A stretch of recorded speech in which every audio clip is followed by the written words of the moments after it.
Hello. Today we're going to be reading Persnickity by Stephen Cosgrove, illustrated by Robin James. We each have our own idea of perfection.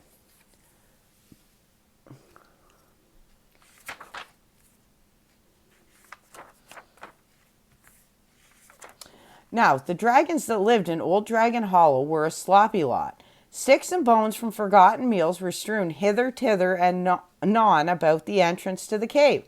A bit of this and a bit of that was cast about. Why, they even left their dirty woolly socks draped across the rocks. Old Dragon Hollow was a mess, and so were the mighty dragons that lived there. The dragons would sprawl about in the warm summer sun, dreaming of nights and days gone by. Occasionally, a dragon or two would burp a bit of oily smoke, and they didn't even say, "Excuse me." Old Dragon Hollow was a sorry sight indeed. Not all of the dragons were sloppy, for one of the dragons was as clean could be, and he was called Persnickity. His shiny green scales were combed and oiled to a shiny sheen. His face was scrubbed until it nearly glowed. Around his neck he wore a perfectly tied bow tie, always clean, always neat, always tied, and on his feet he always wore a clean pair of checkered iron socks. Persnickity spent most of his days trying to clean up after the other dragons. With an armful of dirty socks, he would waddle to the stream to wash them as all the other dragons ate another messy meal of grease, glop, and bones. Now, it wasn't that the other dragons didn't appreciate the things that Persnickity did. It was just that they didn't care if things were messy or not. And if they were to choose, they preferred the messy more. One day, the little pristine dragon became very angry. "That's it!" he cried as he threw down a pile of rubbish. "I'll wash not another sock. I will pick up nary another bone. If all you wish to act like pigs, then you should live like them too." "Gee, thanks, Persnickity," they all shouted in glee as they began throwing food at one another. "We're just as happy dirty as you are clean." "Well," Persnickity exclaimed, "if that's the way you feel, then I am moving far away indeed."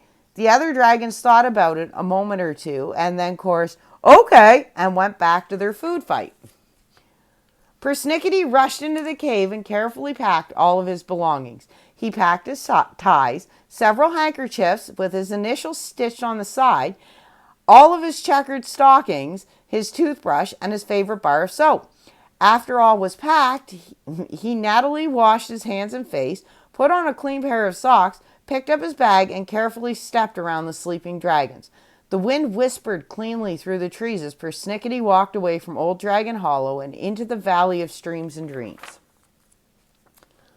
"Oh, what a delightful valley!" he shouted in glee as he walked beside the crystal waters of the stream. "It's all so neat and clean. Oh, and it is so perfect." Persnickity walked and walked, looking at all the perfection around him. He stopped to smell some bright red roses, but as he touched the stem of the rose, a thorn pricked his finger. He thought, "It's pretty perfect, but not perfect enough. When I build my perfect little house, I shall pluck all the thorns from those roses, and then they'll be perfect too." Persnickity picked a perfect spot on a perfect knoll to build his perfect house. He only used perfect stones and sticks from which to build his perfect little house. When he was done, the house was perfectly square with a perfect little windows and a perfect little door. He stood back to examine all the perfection that he had perfected when he backed into a thorn on one of the pesky roses.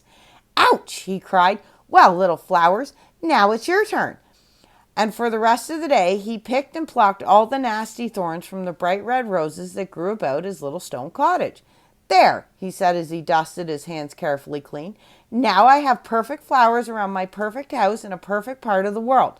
Then he walked inside to begin living his perfect life. But all was not perfect, for Persnickity had no one to admire all his perfection. He moped about the meadow and finally came up with a marvelous plan. "I shall throw a perfect party. I'll invite the dragons from Old Dragon Hollow, and they shall see how perfect a clean life can be." He dashed inside and neatly wrote an invitation to all the dragons. Then he rushed about making perfect sandwiches and a perfect cake for the perfect party. When all was done and set neatly on the table, he slipped into his bed with his crisply ironed sheets and tightly tucked blankets and fell into a perfect sleep and dreamed of clean and folded things.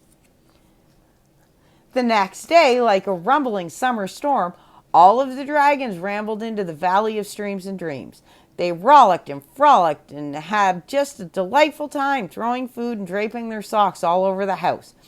They wrestled on the floor, ate all the food or throw it, and burped in great gales of laughter. All in all, the dragons had a perfect party. All of them, that is, except Persnickity, who rushed about picking up all that they threw down. Wipe your feet, use a napkin, don't touch, don't look, just don't, Persnickity shouted as he rushed from one end of the house to the other and cleaned up all the spills that were made.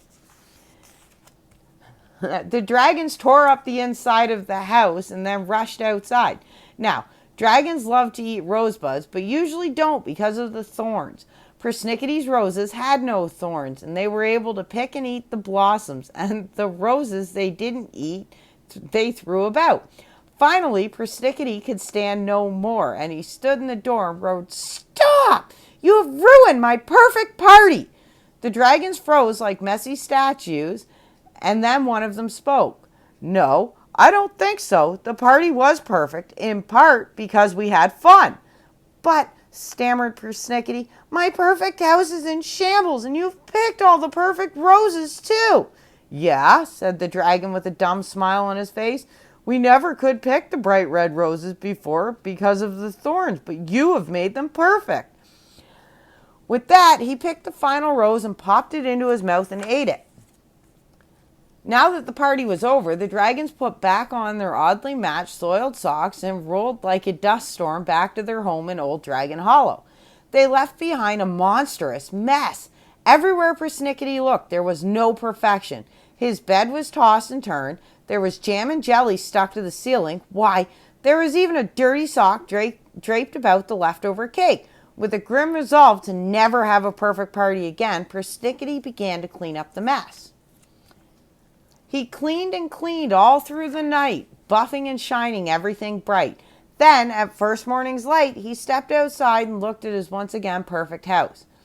But all was not perfect, for the roses that had grown so perfectly were torn and trampled down. Persnickity sat down with a thump and a puff of dust. With a small trickling tear sliding down his cheek, he picked up a tattered rose.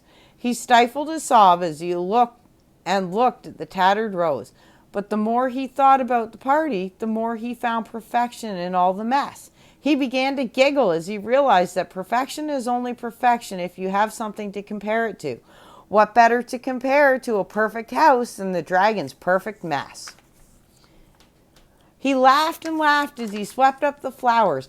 The party was perfect, and in a dusty, dirty sort of way, those dragons are sort of perfect. The roses would have lived if I had only left on the thorns.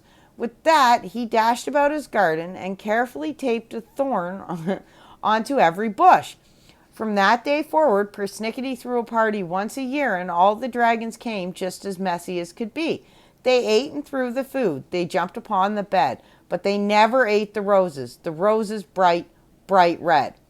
For the stem of every rose was gaily adorned with imperfect thorns that made each flower even more perfect. Perfectly perfect is good, or so the story goes, but nature left all on her own will make a perfect rose. The end. And that's it for today's episode of Storytime with Jen. We will see you tomorrow.